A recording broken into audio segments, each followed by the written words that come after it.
আসসালামু আলাইকুম। কি অবস্থা সবার? আশা করি সবাই অনেক ভালো আছো। সো আজকে আমরা HSC ICTর চ্যাপ্টার 4 নিয়ে কথা বলবো। যেটি হচ্ছে আমাদের web design and HTML। So আজকে আমরা শুধুমাত্র HTML নিয়ে কথা বলবো। ওয়েব ডিজাইন নিয়ে আমরা পরে কথা বলবো। কারণ ওয়েব ডিজাইন হচ্ছে মূলত থিওরি একটা পার্ট। সো এখান থেকে হচ্ছে মূলত ক, খ প্রশ্ন হয়ে থাকে। আর HTML থেকে গ, ঘ প্রশ্নগুলো হয়। সো HTML খুবই সহজ একটা চ্যাপ্টার আমরা জানি। সো আমরা চেষ্টা করবো আরো সহজভাবে যেন এটা বোঝা যায় বা শেখা যায়। ঠিক আছে? সো HTML শিখতে হলে আমাদের টোটাল কতগুলো বিষয় হচ্ছে জানতে হবে। তার মধ্যে আমরা দেখতে পাচ্ছি আমাদের মূলত এখানে ৮ টা বিষয় হচ্ছে আমাদের জানতে হবে। প্রথম যে বিষয়টা জানতে হবে সেটা হচ্ছে HTML পরিচিতি, তারপরে HTML এর বেসিক স্ট্রাকচার, তারপরে হচ্ছে HTML টেক্সট ফরম্যাটিং, তারপর HTML list, HTML hyperlink, HTML image, HTML table, HTML form. Total এই ৮ টা বিষয় যদি আমরা জানি তাহলে HTML থেকে যেমনই প্রশ্ন হোক আমরা খুব সহজেই হচ্ছে অ্যান্সার করতে পারবো। তো যদি আমাদের সবগুলো লেকচার কভার হওয়ার পরে আমরা প্রিভিয়াস ইয়ারের যে প্রশ্নগুলো আছে সেগুলো হচ্ছে সমাধান করব। সো প্রথম আজকে আমরা যেটা দেখবো সেটা হচ্ছে আজকে লেকচার 1 এ HTML পরিচিতি। সো HTML পরিচিতির মধ্যে আমরা আরো 5টা বিষয় সম্পর্কে জানবো। তার মধ্যে হচ্ছে HTML কি, HTML এর আবিষ্কার, HTML ট্যাগ অ্যান্ড এলিমেন্ট কি, HTML অ্যাট্রিবিউট, HTML এর সুবিধা ও অসুবিধা। সো HTML পরিচিতি হচ্ছে আমাদের প্রথম যে 8টা বিষয় জানতে হবে। তার মধ্যে প্রথম হচ্ছে HTML পরিচিতি এবং এর মধ্যে হচ্ছে আমরা 5টা বিষয় সম্পর্কে জানবো। সো লেটস সি HTML কি। HTML এর পূর্ণরূপ হচ্ছে hyper text markup language. So আমরা জানি পূর্ণরূপ হাইপার টেক্সট মার্কআপ ল্যাঙ্গুয়েজ। এরপর HTML এর ডেফিনেশন যদি আমাদের দিতে বলে তাহলে আমরা বলবো HTML কোনো প্রোগ্রামিং ভাষা নয়, এটি একটি মার্কআপ ভাষা যা কতগুলো ট্যাগের সমন্বয়ে গঠিত, যেগুলোর সাহায্যে ওয়েব পেজে বিভিন্ন কিছু তথা লিখা, অডিও, ভিডিও, ছবি, লিঙ্ক ইত্যাদি যুক্ত করা যায়। অর্থাৎ আমরা HTML কোড করার সময় কিছু ট্যাগ আমরা ব্যবহার করে থাকি। সেই ট্যাগগুলো কি সেটা সম্পর্কে আমরা HTML পরিচিতির যে ৩ নাম্বার টপিকটা আছে সেখানে আমরা জানবো। সো আমরা ট্যাগগুলোর সমন্বয়ে যেটা করতে পারি, আমাদের যে পেজটা ওয়েব পেজ সেখানে আমরা বিভিন্ন কিছু যুক্ত করতে পারি। ঠিক আছে? সো আমরা ডেফিনেশনটা এটাই দিব অ্যান্ড আমাদের যদি এমসিকিউতে জিজ্ঞেস করা হয় যে HTML কি কোনো প্রোগ্রামিং ল্যাঙ্গুয়েজ বা প্রোগ্রামিং ভাষা?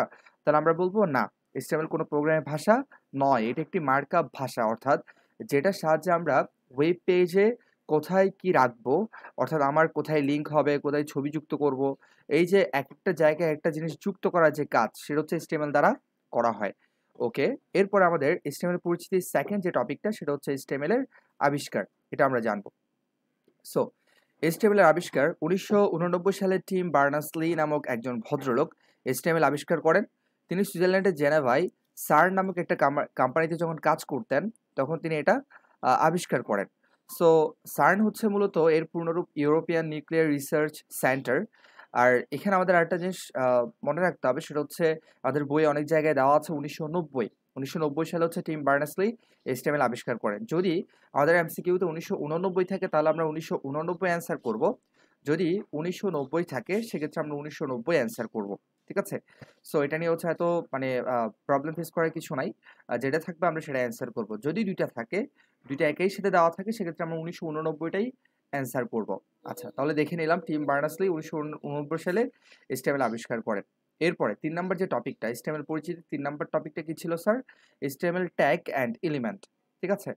সো আমাদের ৩ নাম্বার টপিক হচ্ছে HTML ট্যাগ অ্যান্ড এলিমেন্ট। তাহলে HTML ট্যাগ এটা আসলে কি? HTML ট্যাগ হচ্ছে কতগুলো কিওয়ার্ড, অর্থাৎ অনেকগুলো ওয়ার্ড, যে বিভিন্ন ওয়ার্ড আমরা যে ইউজ করি যেমন প্যারাগ্রাফ, তারপর হচ্ছে বোল্ড, হ্যাঁ?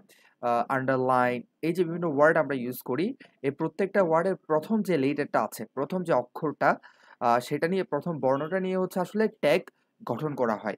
তাহলে HTML ট্যাগ কতগুলো কিওয়ার্ড, অর্থাৎ একটা ওয়ার্ডের প্রথম যে লেটারটা আছে সেটা তাহলে কিওয়ার্ডের সমন্বয়ে গঠিত, যেগুলো কৌণিক বন্ধনীর মধ্যে থাকে। এই যে পি এর আগে একটা কৌণিক আমরা ব্র্যাকেট দেখতে পাচ্ছি, পি এর পরে একটা দেখতে পাচ্ছি, এই যে এটার আগেও দেখতে পাচ্ছি, এটার পরেও দেখতে পাচ্ছি।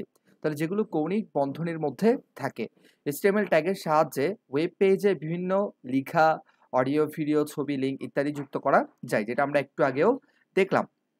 সো ট্যাগ হচ্ছে মূলত বিভিন্ন কিওয়ার্ড, অর্থাৎ একটা ওয়ার্ডের প্রথম লেটারটা যেটা কোথায় থাকবে, এই যে ব্র্যাকেটের মধ্যে থাকবে। ঠিক আছে? উভয় পাশে হচ্ছে ব্র্যাকেট থাকবে এবং মাঝখানে হচ্ছে মূলত ট্যাগটা থাকবে। সো কিন্তু ক্লোজিং যে ট্যাগটা থাকবে, ক্লোজিং ট্যাগের ক্ষেত্রে আমাদের প্রথম যে ব্র্যাকেটটা সেই ব্র্যাকেটের পরে একটি স্ল্যাশ চিহ্ন দিতে হবে, এই যে স্ল্যাশ চিহ্ন, তারপরে হচ্ছে আমাদের যে লেটারটা সেটা, তারপর হচ্ছে আমরা ব্র্যাকেট দিয়ে ক্লোজ করে দিব। আমি এখানে লিখে দিলাম যে এখানে এই যে প্রথম ব্র্যাকেট, তারপর সেকেন্ড ব্র্যাকেট, এরপর মাঝখানে আছে পি কৌণিক ব্র্যাকেটের মধ্যে, এটা হলো ওপেনিং ট্যাগ। আর ক্লোজিং এর মধ্যে হচ্ছে প্রথমে কৌণিক ব্র্যাকেটের পরে একটা স্ল্যাশ চিহ্ন থাকবে, এরপরে পি, এরপর হচ্ছে কি কৌণিক ব্র্যাকেট, এটা হচ্ছে কি ক্লোজিং ট্যাগ। ক্লোজিং ট্যাগ সবসময় এমনই হবে, যেটাই ক্লোজিং ট্যাগ তার আগে হচ্ছে এরকম হচ্ছে আমরা একটা স্ল্যাশ দিব, ঠিক আছে। ওপেনিং ট্যাগ অ্যান্ড ক্লোজিং ট্যাগের মাঝে যা কিছু থাকে তাকে আমরা বলছি এলিমেন্ট। তাহলে এখানে আই লাভ বাংলাদেশ যে লেখাটা আমরা দেখছি এটাকে আমরা বলবো এলিমেন্ট, HTML এলিমেন্ট। তাহলে ট্যাগ আমরা বুঝে গেলাম যে ট্যাগ হচ্ছে যেটা কৌণিক বন্ধনীর মধ্যে থাকবে, আর এলিমেন্ট হচ্ছে যেটা ট্যাগের অর্থাৎ শুরু এবং শেষ, ওপেনিং এবং ক্লোজিং ট্যাগের মাঝখানে যা কিছু থাকবে তাকে আমরা বলছি HTML এলিমেন্ট, ঠিক আছে। ওকে, এখন HTML ট্যাগের প্রকারভেদ আমরা দেখব। HTML ট্যাগ হচ্ছে মূলত দুই প্রকার, একটা হচ্ছে কন্টেইনার ট্যাগ, আরটা হলো এমটি ট্যাগ। কন্টেইনার মানে কি? কন্টেইনার মানে হচ্ছে যেটা কোনো কিছু ধারণ করে, রাইট?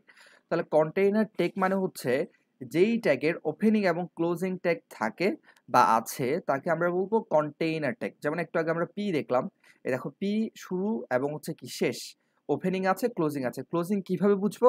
ক্লোজিং বুঝবো আমরা একটা কৌণিক ব্র্যাকেট থাকবে, তারপর স্ল্যাশ চিহ্ন থাকবে, তারপর হচ্ছে পি, তারপর হচ্ছে কি তোমার এখানে কৌণিক ব্র্যাকেটটা শেষ। এখানে পি না, এখানে অনেক কিছু হতে পারে, বাট আমরা কৌণিক ব্র্যাকেটের মধ্যে হচ্ছে যেটা লেটার বা যেটা কিওয়ার্ড সেটা বসাবো, রাইট? তো মাঝখানে যা কিছু থাকে তাকে আমরা বলছি এলিমেন্ট। তাহলে যেই ট্যাগের ওপেনিং এবং ক্লোজিং থাকবে তাকে আমরা বলছি কন্টেইনার ট্যাগ। আর যেই ট্যাগের হচ্ছে ক্লোজিং ট্যাগ নাই, শুধুমাত্র হচ্ছে একটাই ট্যাগ, সেটাকে আমরা বলতে পারি ওপেনিং ট্যাগ, বা শুধুমাত্র একটাই ট্যাগ সেটাকে আমরা বলছি এমটি ট্যাগ। ক্লিয়ার? শুধুমাত্র আমরা বলবো MT tag. So MT tag দেখতে এরকমও হতে পারে, আবার এই যে দেখতে পাচ্ছ কৌণিক ব্র্যাকেট, তারপর হচ্ছে IMG অর্থাৎ হচ্ছে ইমেজ, এরপরে এখানে আবার কৌণিক ব্র্যাকেট শেষ। সো এই যে এটার পরে IMG এর পরে অনেক সময় স্ল্যাশ দেওয়াও থাকতে পারে। সো এটাও কারেক্ট, আবার না থাকলে স্ল্যাশ যদি নাও থাকে IMG এর পরে সেটাও কারেক্ট। সিমিলারলি এখানে কৌণিক ব্র্যাকেট HR মানে হরিজন্টাল, এগুলো নিয়ে আমরা বিস্তারিত জানবো যখন আমরা টেক্সট ফরম্যাটিং পড়বো।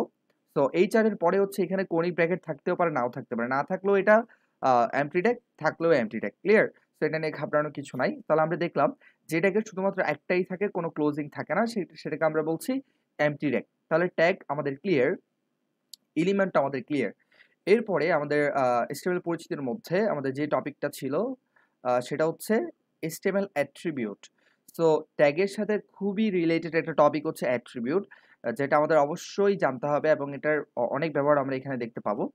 তো অ্যাট্রিবিউট জিনিসটা কি? HTML অ্যাট্রিবিউট জিনিসটা কি?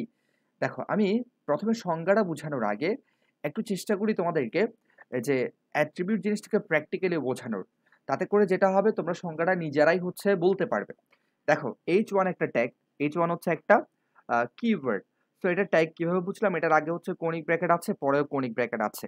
ক্লোজিং এ হচ্ছে দেখো কৌণিক ব্র্যাকেটের পরে একটা স্ল্যাশ, তারপর H1, তারপর হচ্ছে কি কৌণিক ব্র্যাকেট। তাহলে এটা ক্লোজিং ট্যাগ, কারণ ক্লোজিং ট্যাগের একটা স্ল্যাশ থাকে, রাইট? শুরুতে থাকে স্ল্যাশটা ডেফিনেটলি। সো এর মাঝখানে যে বাংলাদেশ লেখাটা এটা আমরা জানি এলিমেন্ট, রাইট? বাংলাদেশ লেখাটা হচ্ছে কি এলিমেন্ট, ওপেনিং এবং ক্লোজিং এর মাঝে যা থাকে তা হচ্ছে এলিমেন্ট। তাহলে তুমি যদি চাও তোমার এলিমেন্টটাকে একটু মডিফাই করার জন্য, অর্থাৎ এলিমেন্টের কাজ একটু বাড়ানোর জন্য, বা এলিমেন্টটাকে তুমি একটু সাজাতে চাচ্ছ, গোছাতে চাচ্ছ, সেক্ষেত্রে তুমি কিভাবে করবে? তাহলে সেক্ষেত্রে তুমি ট্যাগ ট্যাগ দিয়ে করতে পারবে না, সেক্ষেত্রে তোমার অ্যাট্রিবিউটের সহায়তা নিতে হবে, অ্যাট্রিবিউট লাগবে। সো অ্যাট্রিবিউট আমরা মনে রাখবো, অ্যাট্রিবিউট সবসময় ওপেনিং ট্যাগে হচ্ছে ব্যবহার করতে হয়। অ্যাট্রিবিউট সবসময় ওপেনিং ট্যাগে ব্যবহার করতে হয়। এই যে ওপেনিং ট্যাগে হচ্ছে অ্যাট্রিবিউট ব্যবহার করা হয়েছে। সো এটা কি আমরা এখন দেখব। এখন দেখো, আমি চাচ্ছি আমার ওয়েব পেজে বাংলাদেশ যে লেখাটা, এই যে ওপেনিং এবং ক্লোজিং এর মাঝখানে যে বাংলাদেশ লেখাটা, আমি চাচ্ছি আমার বাংলাদেশ লেখাটা হচ্ছে এই যে একটা ওয়েব পেজের মাঝখানে থাকবে, মানে সেন্টারে। এই যে HTML অ্যাট্রিবিউট যেটা মাঝখানে আছে, ঠিক সিমিলারলি এরকম মাঝখানে থাকবে। তাহলে এরকম যদি কোনো একটা লেখাকে আমি মাঝখানে রাখতে চাই, তাহলে আমার ইউজ করতে হবে অ্যালাইন। অ্যালাইন এটাকে বলা হয় অ্যাট্রিবিউট নেম, ঠিক আছে? সো এটাকে যে আমি মাঝখানে রাখবো, মাঝখানের জন্য হচ্ছে আমাদের একটা ভ্যালু দিতে হবে। তো ভ্যালুটা কিভাবে দিব? প্রথমে আমরা ইকুয়াল দিব, ইকুয়ালের পর হচ্ছে ডাবল কোটেশন দিব।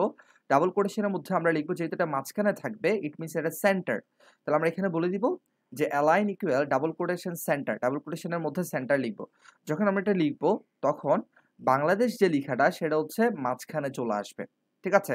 তাহলে বাংলাদেশ লেখাটাকে আমি মাঝখানে রাখার জন্য আমি কি করলাম, এই যে ওপেনিং ট্যাগের মধ্যে আমি অ্যালাইন ইকুয়াল ডাবল কোটেশনের মধ্যে সেন্টার ভ্যালু দিয়ে, এটাকে অ্যালাইনটাকে বলা হয় অ্যাট্রিবিউট নেম, আর এখানে যে সেন্টার আমরা দেখতে পাচ্ছি এটাকে বলা হয় অ্যাট্রিবিউট ভ্যালু।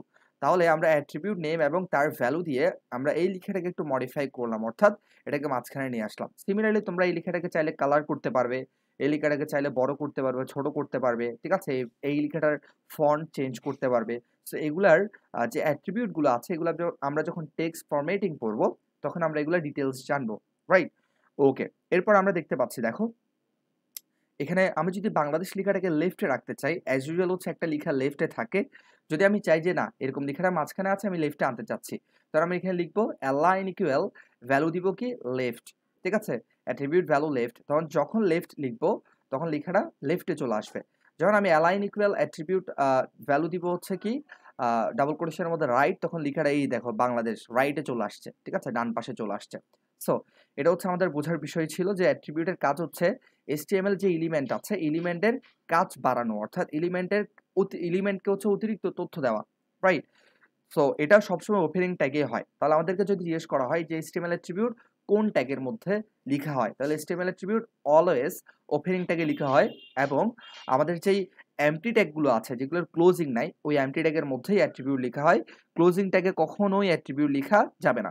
তাহলে এখানে অ্যালাইন ইকুয়াল যে ডাবল কোটেশন সেন্টার, এটা দ্বারা কি বোঝাচ্ছে? অ্যালাইন হলো অ্যাট্রিবিউট নেম, আর ইকুয়াল ডাবল কোটেশন সেন্টার হলো attribute value. Clear? Attribute value. So প্রত্যেকটা ট্যাগের জন্য আমরা আলাদা আলাদা অ্যাট্রিবিউট, যখন আমরা টেক্সট ফরম্যাটিং ট্যাগগুলো শিখবো সেক্ষেত্রে আমরা প্রত্যেকটা ট্যাগের জন্য আমরা অ্যাট্রিবিউট দেখে নিব। এটা জাস্ট প্রাথমিক আলোচনা, ঠিক আছে? ওকে, তাহলে আমরা যদি এখন অ্যাট্রিবিউটের সংজ্ঞাটা বলতে চাই, তাহলে HTML এলিমেন্টের এই যে মাঝখানের এই যে এলিমেন্ট ওপেনিং এবং ক্লোজিং এর মাঝখানে এলিমেন্টের অতিরিক্ত তথ্য প্রদানের জন্য নির্দিষ্ট ট্যাগের সঙ্গে, নির্দিষ্ট ট্যাগ বলতে ওপেনিং ট্যাগ, ট্যাগের সঙ্গে যে নির্দিষ্ট শব্দ, তাহলে নির্দিষ্ট শব্দ হচ্ছে কি অ্যালাইন, ঠিক আছে? যে নির্দিষ্ট শব্দ এবং তার মান, তাহলে অ্যালাইনের মান হচ্ছে কি সেন্টার, যেটা ডাবল কোটেশনে রাখতে হবে, ইকুয়াল ডাবল কোটেশন, এটা মাস্ট দিতেই হবে। তাহলে তার মান ব্যবহার করা হয় তাকে মূলত কি বলা হয়? অ্যাট্রিবিউট বলে, ঠিক আছে? সো অ্যাট্রিবিউট আমাদের কাছে ক্লিয়ার। সর্বশেষ আমাদের HTML পরিচিতির মধ্যে আছে HTML এর সুবিধা ও অসুবিধা। HTML এর সুবিধা ও অসুবিধা, এটা আমরা দেখলেই আমাদের আজকের যেই লেকচার 1 সেটা শেষ হয়ে যাবে। তো HTML এর সুবিধা ও অসুবিধা আমরা এখন দেখব। সুবিধাগুলো কি কি দেখো, HTML খুব সহজে ব্যবহার করা যায় এবং HTML সকল ব্রাউজার সমর্থন করে। সকল ব্রাউজারে তুমি HTML যেটা কোড লিখবে সেগুলো হচ্ছে সকল ব্রাউজারে তুমি ওপেন করতে পারবে এবং বিনামূল্যে হচ্ছে HTML ব্যবহার করতে পারবে।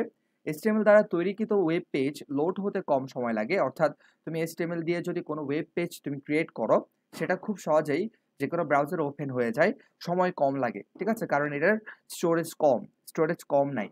অসুবিধাগুলো কি দেখো, HTML দ্বারা ডাইনামিক ওয়েব পেজ তৈরি করা যায় না। Dynamic web page, static web page কি সেটা সম্পর্কে আমরা ওয়েব ডিজাইনে ডিটেলস কথা বলবো, আমি শুধু বলে দেই HTML দ্বারা ডাইনামিক ওয়েব পেজ তৈরি করা যায় না বলতে, যেমন তুমি চাইলে ফেসবুকের মতো ওয়েব পেজ তুমি চাইলে ক্রিয়েট করতে পারবে না। ডাইনামিক মানে যেই ওয়েব পেজ বা যেই ওয়েবসাইট চালু থাকা অবস্থায় ইউজাররা যে কোনো কিছু যুক্ত করতে পারবে, যেমন তুমি ফেসবুকে পোস্ট করতে পারো, ভিডিও আপলোড করতে পারো, কমেন্ট করতে পারো, কিন্তু তুমি ডাইনামিক ওয়েব পেজে করতে পারবে, কিন্তু তুমি স্ট্যাটিক ওয়েব পেজে এগুলো করতে পারবে না। স্ট্যাটিক ওয়েব পেজ শুধুমাত্র তুমি দেখতে পারবে, যেমন তোমার কলেজের ওয়েব পেজগুলো তুমি যখন ঢুকো ওয়েবসাইটে তখন শুধু তুমি দেখো ইনফরমেশনগুলো, নতুন কিছু তুমি যুক্ত করতে পারো না। তাহলে ডাইনামিক ওয়েব পেজ HTML দ্বারা তৈরি করা যায় না, এটা একটা হলো অসুবিধা। এরপর HTML কোড লিখতে সিনট্যাক্স মনে রাখতে হয়। তাহলে সিনট্যাক্স বিষয়টা কি স্যার? সিনট্যাক্স হচ্ছে দেখো প্রত্যেকটা ভাষার একটা ব্যাকরণ থাকে। সিমিলারলি প্রোগ্রামিং যে ভাষাগুলো আছে যেগুলো দ্বারা আমরা কোড করি সেগুলোর একটা গ্রামাটিক্যাল বা ব্যাপার আছে বা একটা ব্যাকরণ আছে। তাহলে প্রত্যেকটা প্রোগ্রামিং ভাষা যে ব্যাকরণ মেনে চলে বা লিখার যে নিয়ম কানুন তাকে বলছি আমরা সিনট্যাক্স। আর HTML লিখার যে নিয়ম কানুন তাকে বলছি আমরা HTML সিনট্যাক্স। যদি আমাদেরকে জিজ্ঞেস করা হয় সিনট্যাক্স কাকে বলে, তাহলে আমরা বলবো প্রোগ্রামিং ভাষার যে লিখার যে নিয়ম কানুন তাকে বলা হয় সিনট্যাক্স। আর HTML সিনট্যাক্স কাকে বলে? তাহলে HTML লিখার যে নিয়ম কানুন তাকে বলা হয় HTML সিনট্যাক্স। তো আজকে ছিল আমাদের HTML এর হচ্ছে লেকচার 1, যেখানটায় হচ্ছে আমরা 8টা বিষয়ের মধ্যে আমরা দেখলাম যে প্রথম যে বিষয়টা ছিল HTML পরিচিতি, সেটা পরবর্তী যে লেকচার ভিডিও আসবে সেখানটায় আমরা দেখব HTML এর বেসিক স্ট্রাকচার এবং HTML টেক্সট ফরম্যাটিং, ঠিক আছে? সো এই ছিল আজকের আলোচনা। ভালো থাকো, সুস্থ থাকো। পরবর্তী ভিডিওতে দেখা হবে। আল্লাহ হাফেজ। আসসালামু আলাইকুম।